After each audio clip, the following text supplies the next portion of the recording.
বিয়ে নিয়ে এমন অদ্ভুত সব রীতি ছড়িয়ে আছে সারা বিশ্ব জুড়ে। আমাদের বাংলাদেশে বিয়ে অনুষ্ঠানের শুরুতে হবু বর কনেকে রিং পরানো পদ্ধতি চালু থাকলেও এরকম প্রথা আছে অনেক দেশেই। সেসব দেশে বিয়ে নিয়ে সামাজিকতা ও রীতিনীতির যেন কোনো শেষ নেই। এসব রীতি যেমন অদ্ভুত তেমনি মজার। যেমন ইউরোপের দেশে জার্মানির কথাই বলা যাক। জার্মানিতে বিয়ের আগের দিন রাতে এক অদ্ভুত কাণ্ড করে বর বউয়ের পরিবার ও বন্ধুরা। তারা ঘরের বাইরে কাচের জিনিস ছুঁড়ে ফেলেন, আর নতুন দম্পতিরা সেই ভাঙা কাচের টুকরাগুলো ঝাড়ু দিয়ে নতুন ঘরে প্রবেশ করেন। সমাজতান্ত্রিক দেশ চীনের বিবাহ রীতি যেন আরো অদ্ভুত।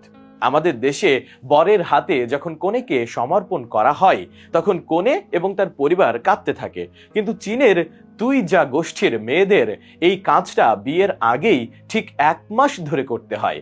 এই 1 মাস প্রতিদিন নিয়ম করে কনেরা 1 ঘন্টা করে কাঁদে। শুধু তাই নয়, বিয়ের দিন যতই ঘনিয়ে আসে কান্নার দলের সংখ্যা ততই বাড়তে থাকে। বিয়ের যখন 20 দিন বাকি থাকে তখন মেয়ের সঙ্গে এসে যোগ দেয় তার মা। বিয়ের যখন 10 দিন বাকি থাকে তখন এসে যোগ দেয় কনের নানি। আর শেষের বাকি কয়েকটা দিন পরিবারের সবাই এই কান্নার আসরে যোগ দেয়। এটি তাদের চিরাচরিত প্রথা। জাপানে বিয়ের সময় বর ও কনে 3টি কাপের পানীয় থেকে 3বার চুমুক দেন। এরপর তাদের বাবা মা একইভাবে সেই কাপগুলোতে চুমুক দেন। জাপানিদের বিশ্বাস এতে পরিবারের মধ্যে বন্ধন পাকাপোক্ত হয়। কোরিয়ায় বিয়ের সময় বর তার শাশুড়িকে একজোড়া পুতুল হাঁস উপহার দিয়ে থাকেন। এই উপহারটি দিয়ে বর বউয়ের প্রতি তার উদ্দেশ্য এবং আনুগত্য প্রকাশ করেন। বিয়ের আগে সাধারণত মেয়েরা ওজন কমাতে চান, কিন্তু আফ্রিকার এক অঞ্চলের বাসিন্দারা মনে করেন মেয়ে যত মোটা ততই বেশি সুন্দরী।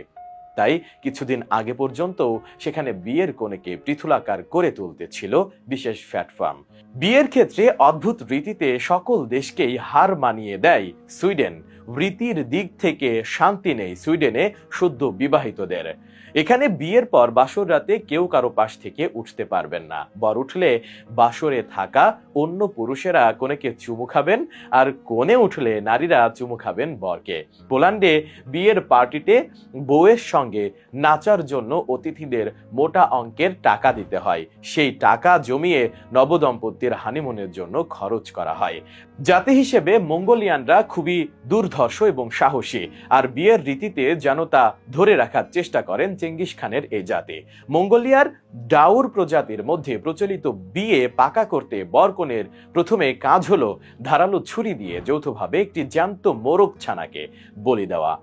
ফিজির পুরুষদের বিয়ে করতে হলে তিমি মাছের দাঁত সংগ্রহ করতে হয়।